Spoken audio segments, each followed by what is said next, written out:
My dear friends, welcome in न्यूजन chemistry classes. आज की क्लास में कक्षा 10वीं विज्ञान से एक नया प्रश्न पढ़ेंगे। टिंडल प्रभाव समझाइए। यह प्रश्न हो सकता है टिंडल प्रभाव किसे कहते हैं, या फिर हो सकता है टिंडल प्रभाव क्या है, या हो सकता है टिंडल प्रभाव के उदाहरण लिखिए, या फिर हो सकता है टिंडल प्रभाव क्यों कहते हैं इस प्रकार के प्रभाव को।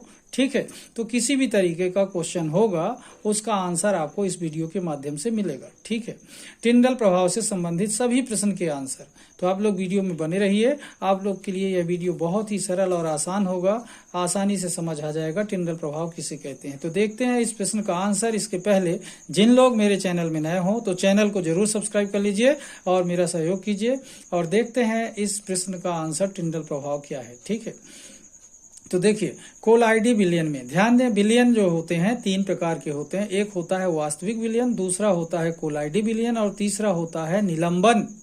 तो ये विलय कणों के आकार के आधार पर कोलाइडी विलयनों को अलग अलग वर्गीकृत कर दिया गया है।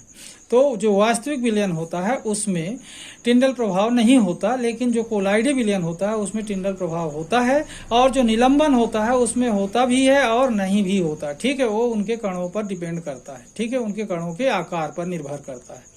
तो देखते हैं कोलाइडी विलयन में प्रकाश की किरण गुजरने से, कोलाइडी विलयन में प्रकाश की किरण गुजरने से किरण के मार्ग में जो प्रतिदीप्ति उत्पन्न होती है उसे टिंडल प्रभाव या फैराडे टिंडल प्रभाव कहते हैं। ओके, एक बार फिर से देखना, बहुत आसान डेफिनेशन है। कोलाइडी विलयन में प्रकाश की किरण गुजरने से किरण के मार्ग में जो प्रतिदीप्ति उत्पन्न होती है उसे टिंडल प्रभाव या फैराडे टिंडल प्रभाव कहते हैं। ओके, शायद समझ आ गया होगा टिंडल प्रभाव किसे कहते हैं। टिंडल प्रभाव को ही फैराडे टिंडल प्रभाव कहा जाता है। ठीक है, अब देखते हैं थोड़ा सा इसके आगे देखते हैं कि इसे टिंडल प्रभाव क्यों कहते हैं। ठीक है, तो देखते हैं टिंडल प्रभाव क्यों कहते हैं, इसका कारण। ओके, तो देखिए इसे टिंडल प्रभाव क्यों कहते हैं। तो देखते हैं, फैराडे टिंडल ने 1869 में सर्वप्रथम, ध्यान दें, फैराडे टिंडल ने 1869 में सर्वप्रथम इस घटना का अध्ययन किया था। मतलब सबसे पहले इस घटना का अध्ययन किसने किया? फैराडे टिंडल ने। तो फैराडे टिंडल ने 1869 में सर्वप्रथम इस घटना का अध्ययन किया था, इसलिए उनके नाम पर इस प्रभाव को टिंडल प्रभाव कहते हैं या फैराडे टिंडल प्रभाव कहते हैं। ठीक है, फैराडे टिंडल ने 1869 में सर्वप्रथम इस घटना का अध्ययन किया था, इसलिए उनके नाम पर इस प्रभाव को टिंडल प्रभाव या फैराडे टिंडल प्रभाव कहते हैं। बात समझ आ गई होगी क्यों कहते हैं टिंडल प्रभाव, क्योंकि इसके बारे में सबसे पहले किसने बताया? फैराडे टिंडल ने बताया। तो उनके नाम पर इस प्रभाव को क्या कहते हैं? टिंडल प्रभाव, या पूरा नाम लेकर बोले तो फैराडे टिंडल प्रभाव कहते हैं। ठीक है, अब थोड़ा सा यहाँ पर देखें, वास्तविक विलयन टिंडल प्रभाव प्रदर्शित नहीं करते, ये ध्यान रखेंगे। वास्तविक विलयन टिंडल प्रभाव प्रदर्शित नहीं करते, कोलाइडी विलयन टिंडल प्रभाव प्रदर्शित करते हैं, और निलंबन होते हैं जो वो करते भी हैं और नहीं भी करते। जिनके कण छोटे होते हैं वो टिंडल प्रभाव प्रदर्शित करते हैं, और जिनके कण बड़े होते हैं वो टिंडल प्रभाव प्रदर्शित नहीं करते हैं। ठीक है, अब देखते हैं टिंडल प्रभाव का डायग्राम, समझाते हैं कैसे टिंडल प्रभाव प्रदर्शित किया, या आरेख के माध्यम से, डायग्राम के माध्यम से, चित्र के माध्यम से टिंडल प्रभाव किस तरीके से समझाया जा सकता है। ठीक है, तो वीडियो में बने रहिए। तो देखिए फैराडे टिंडल प्रभाव को चित्र के माध्यम से समझते हैं। तो देखिए सबसे पहले यहाँ पर इसको देखना है, ये जो बर्तन बना हुआ है ग्रीन कलर का, एक डिब्बा बना हुआ है, ये एक बर्तन है जो कांच का है। ठीक है, किसका है? कांच का बर्तन है। कांच का क्यों है? क्योंकि कांच का बर्तन होगा तभी इसके अंदर प्रकाश जा सकता है। साइड से हम इसमें प्रकाश भेजेंगे तो प्रकाश कब जाएगा? जब ये पारदर्शी होगा, इसलिए कांच का बर्तन उपयोग में लाया जाता है। ठीक है, इस कांच के बर्तन में भरा हुआ है कोलाइडी विलयन, ये देख पा रहे हैं क्या भरा है? ये कोलाइडी विलयन का भरा हुआ है। ये जो मार्क बने हुए हैं, कौन सा विलयन भरा हुआ है? कोलाइडी विलयन भरा हुआ है। ठीक है, इसके बाद देखें कोलाइडी विलयन ये भरा हुआ है। इसके बाद अब यहां से देखें, सबसे पहले ये जो बना हुआ है ये एक लाइट है, लाइट, सोर्स ऑफ लाइट। तो ये लाइट किसकी है? आर्क लैंप बना हुआ है। क्या बना हुआ है? Arc lamp. और ये जो आर्क लैंप है इससे प्रकाश सबसे पहले लेंस में भेजी जाती है। ये लेंस है, क्या है? उत्तल लेंस है, ध्यान देंगे। क्या है ये? लेंस है। और इस लेंस से फिर प्रकाश जाता है स्लिट के माध्यम से। ये स्लिट लिखा हुआ है। स्लिट एक ऐसी जगह होती है जहां पर एक संकीर्ण रास्ता होता है, पतला रास्ता होता है, तो प्रकाश उस पतले रास्ते से होकर गुजरता है तो उसकी बीम क्या होती है? अच्छी घनत्व वाली हो जाती है, उसकी तीव्रता बढ़ जाती है। ठीक है, तो सबसे पहले आर्क लैंप से प्रकाश गया उत्तल लेंस में, उत्तल लेंस से कहां गया? स्लिट से होते हुए कहां गया? अगले लेंस में।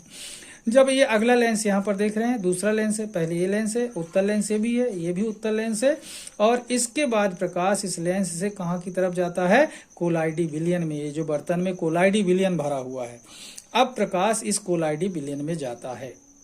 ठीक है, तो जब ये प्रकाश कोलाइडी विलयन में जाता है तो कोलाइडी विलयन में जहां से होकर ये प्रकाश गुजरता है वहां के कण क्या होते हैं? चमकने लगते हैं। वो चमक को ही प्रतिदीप्ति कहते हैं। क्या कहते हैं? प्रतिदीप्ति। ये क्या है? प्रतिदीप्ति यानी चमक। ठीक है, उसके कण हमको स्पष्ट दिखाई देने लगते हैं चमकते हुए, तो ये क्या कहलाती है? प्रतिदीप्ति। और इसी को यहाँ पर देखें, ये जो शेप बना हुआ है जिसे टिंडल कोन कहते हैं। क्या कहते हैं? टिंडल कोन। उनके नाम पर इस कोन को बोला जाता है टिंडल कोन। फैराडे टिंडल के नाम पर क्या बोलते हैं? इसे टिंडल कोन कहते हैं। ठीक है, तो इस तरीके से देखा कि जब कोलाइडी विलयन भरा हुआ है, कोलाइडी विलयन में जब प्रकाश किरण गुजरती है तो उसके मार्ग में प्रतिदीप्ति उत्पन्न होती है। क्या उत्पन्न होती है? प्रतिदीप्ति उत्पन्न होती है, जिसे टिंडल प्रभाव कहते हैं। क्या कहते हैं? टिंडल प्रभाव कहते हैं, क्योंकि इसका अध्ययन सर्वप्रथम फैराडे टिंडल ने किया था, तो उनके नाम पर इस प्रभाव को क्या कहते हैं? टिंडल प्रभाव कहते हैं। और इसको अच्छा अवलोकन करने के लिए सूक्ष्मदर्शी का उपयोग भी किया जा सकता है। ठीक है, तो इस तरीके से आपने देखा क्या है? ये कोलाइडी विलयन भरा हुआ है एक बर्तन में, और ये बर्तन किसका है? कांच का बना हुआ है। यहाँ से आर्क लैंप से प्रकाश स्रोत यहाँ पर भेजा जाता है तो उस किरण की मार्ग में प्रतिदीप्ति उत्पन्न होती है, जिसे टिंडल प्रभाव कहते हैं। और ये जो कोण है उनके नाम पर टिंडल कोण कहते हैं। ये डायग्राम शायद आप समझ गए होंगे, मोस्ट इंपोर्टेंट है, ध्यान रखेंगे। आपको 9, 10, 11, 12 सभी कक्षाओं के लिए महत्वपूर्ण प्रश्न है, ये जरूर सीखिए इसको। ओके, अब देखते हैं इसके एग्जाम्पल्स, उदाहरण के बारे में बात करेंगे। टिंडल प्रभाव के उदाहरण। ठीक है, अब देखिए टिंडल प्रभाव के उदाहरण। टिंडल प्रभाव के उदाहरण देख रहे हैं। ठीक है, तो यहाँ पर देखें उदाहरण नंबर 1, सिनेमा प्रोजेक्टर। जो सिनेमा घरों में होता है प्रोजेक्टर जो लगा होता है, उस प्रोजेक्टर से एक बीम भेजी जाती है पर्दे पर, और पर्दे पर हमें फिल्म दिखती है। तो वो बीम से मतलब प्रोजेक्टर से लेकर पर्दे तक में जो वो प्रोजेक्टर की किरण पुंज होती है, उसके मार्ग में धूल तथा धुआं के कण दिखाई देते हैं। और क्यों दिखाई दिए? क्योंकि टिंडल प्रभाव के कारण वो चमकने लगते हैं। ठीक है, प्रकाश को जितना अवशोषित करते हैं उससे तेज प्रकाश को क्या करते हैं? वो उत्सर्जित करते हैं। ठीक है, तो क्या हुआ उदाहरण? सिनेमा प्रोजेक्टर में किरण पुंज के मार्ग में धूल तथा धुआं के कणों का दिखाई देना, ये टिंडल प्रभाव का उदाहरण है। सब लोगों ने देखा होगा सिनेमा घरों में प्रोजेक्टर से किरण पुंज जाती है पर्दे पर। ठीक है, इसके बाद दूसरा उदाहरण देख रहे हैं, आसमान का नीला दिखना। आसमान का नीला दिखना भी टिंडल प्रभाव है। टिंडल प्रभाव के कारण आसमान नीला दिखाई देता है। ठीक है, इसके बाद थर्ड एग्जांपल देखें, समुद्री जल का नीला दिखना। दूर से देखते हैं तो समुद्र में भरा हुआ जल कैसा दिखता है? नीला दिखाई देता है, जो कि टिंडल प्रभाव के कारण है। समुद्री जल कैसा दिखता है? नीला दिखता है। ठीक है, इस तरीके से आपने एग्जाम्पल देखा कि सिनेमा प्रोजेक्टर में किरण पुंज के मार्ग में धूल तथा धुआं के कणों का दिखाई देना, आसमान का नीला दिखना, समुद्री जल का नीला दिखना, ये क्या है? टिंडल प्रभाव के उदाहरण है। ठीक है, इस तरीके से आपने देखा टिंडल प्रभाव किसे कहते हैं, टिंडल प्रभाव क्यों कहते हैं, टिंडल प्रभाव का डायग्राम देखा आपने, और साथ में टिंडल प्रभाव के उदाहरण देखा। आप लोग ने इस वीडियो के माध्यम से टिंडल प्रभाव का पूरा आंसर पढ़ा। ठीक है, तो वीडियो को जरूर आप लोग देखिए, पूरा देखिए, ताकि आपको टिंडल प्रभाव समझ में आ जाए। आप 9th क्लास के हों, चाहे 10th क्लास के हों, 11th क्लास के हों, चाहे 12th क्लास के हों, या इसकी अगली कक्षाओं के हों, सभी कक्षाओं के छात्रों के लिए यह मोस्ट इंपोर्टेंट क्वेश्चन है, और सरल ढंग से मैंने आपको समझाया है, इसलिए जरूर समझ में आ जाएगा। आज की क्लास को मैं यहीं पर समाप्त करूंगा। जिन लोग मेरे चैनल में नए हों तो चैनल को जरूर सब्सक्राइब कर लीजिए और मेरा सहयोग कीजिए। तब तक के लिए धन्यवाद। जय हिंद, जय भारत।